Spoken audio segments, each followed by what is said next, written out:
It's supposed to be a RPG. What role am I playing? The victim? Jesus Christ! This is Fear and Hunger, the RPG Maker game that was released in 2018 and suddenly became really popular in 2023 with getting the title of the cruelest game ever made. And today I will talk about the top 10 boss fights in the game. Number 10. Francis the Dominating. Francis is one of the new gods, as well as a unique enemy in Fear and Hunger, but when you talk to the human version of Francis, he will give the following advice. I used to be quite the cocky one. Use that to your advantage. This is a hint at the fact that Francis can be rendered completely harmless for 3 turns by gaslighting him using the skill talk. If the player chooses the following dialogue options, Francis will be left baffled and will skip his attacks in order to further inquire who is stronger than him. Prepare to die like a worm. Of course you are close to gods. You're standing next to one. You're nothing but a puppet in the greater scheme of things. How little you really know. This process can be repeated an infinite amount of time with the same results, making Francis one of the most easily cheesable boss fights in the game. Number 8. Skin Granny. She is encountered at the end of the dream sequence in the Tower of Endless in Mahaber. When entering the house at the end of the dream sequence after seeing the last of Ronvalder's memories, the player will briefly see the Skin Granny turning, before starting a battle. The key to succeeding in this battle is disposing of her arms as quickly as possible. They're her main tools for offense, especially the middle one behind her head, as it is needed for her lethal attack. Number 7. Crow Mauler. The Crow Mauler is one of the most difficult opponents in the game, dealing devastating attacks which can easily wipe out the player's party, or leaving them with debilitating status effects. It is not advised to engage him early into the game. The player should equip Isaiah's Iron Mask on the main character to grant immunity to blindness and have a red vial before fighting. The mask can also be used to cure blindness after the fight ends. At the start of the fight, one party member should inflict burn, poison or bleed status effect onto his torso while another uses the red vial on his head.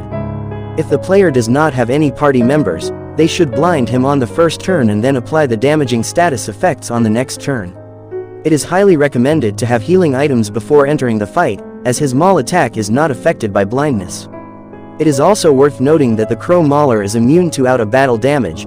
Arrows will not harm him and bear traps will only hold him still, giving the player more time to escape and will not remove the Crow Mauler's legs like some other enemies in the overworld. Similar to the guard and its variants, the Crow Mauler only dies once the turn ends, meaning he can still do damage before he dies. Number 6. Valtiel, the Enlightened One.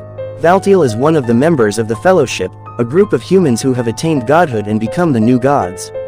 Every turn, both sides of Valtiel's brain will either spend the turn thinking, or attack the party.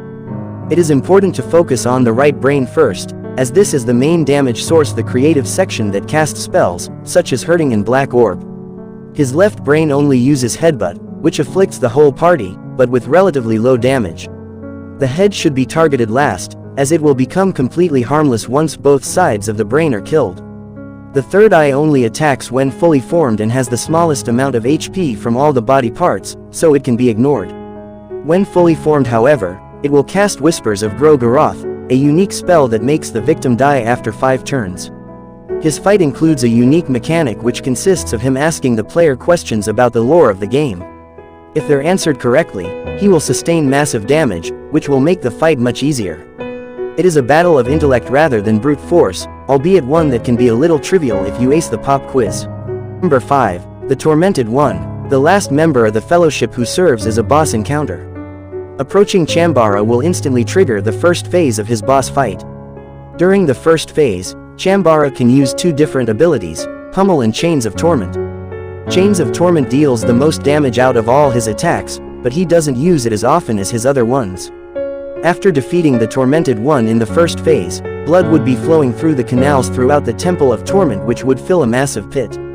Should the player try to exit the temple, Chambara will rise from the pit of blood, beginning the second phase.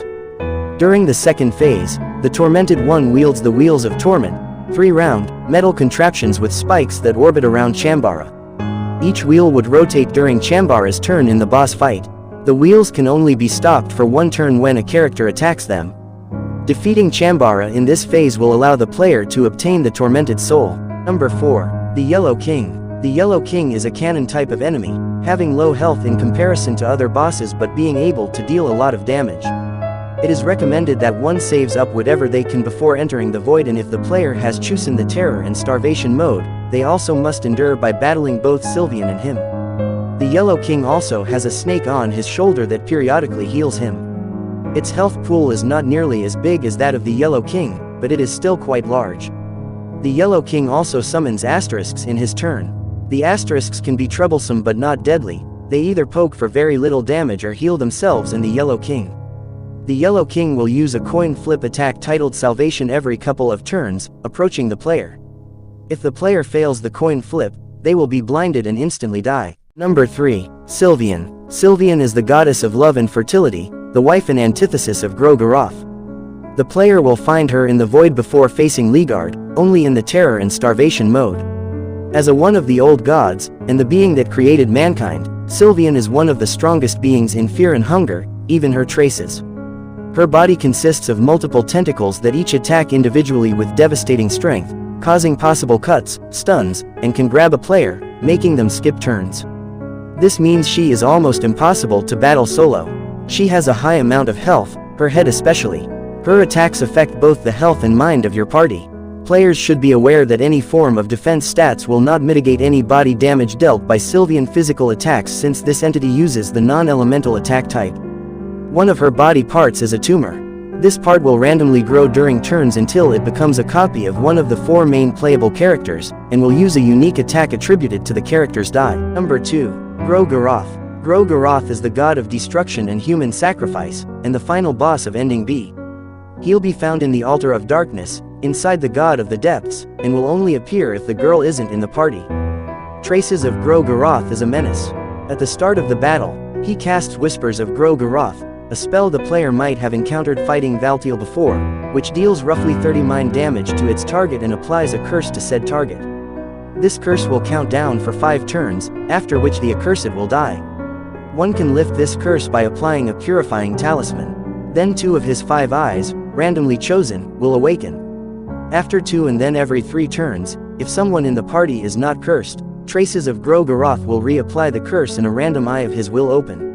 Although that's what is supposed to happen. Instead, if he curses someone again after the party is purified, the fight will bug out and the player will be stuck, unable to anything. Number 1. The God of Fear and Hunger. In the first level of the dungeon, the player will find a crying girl trapped in a cage. If rescued, she will join the party, and after being taken to the Altar of Darkness, she will painfully ascend into a new god that rivals the old gods in power. She is the final boss of Ending A. The god is one of the most difficult bosses to fight due to her constant changing into new forms, gaining new abilities in the process. The 4th and final forms are the most dangerous because of the 4th form's Stampede of Arms ability that deals a lot of consecutive damage, and the final form's lethal coin flip stare that can nearly instantly kill the player and reduce their sanity and mind.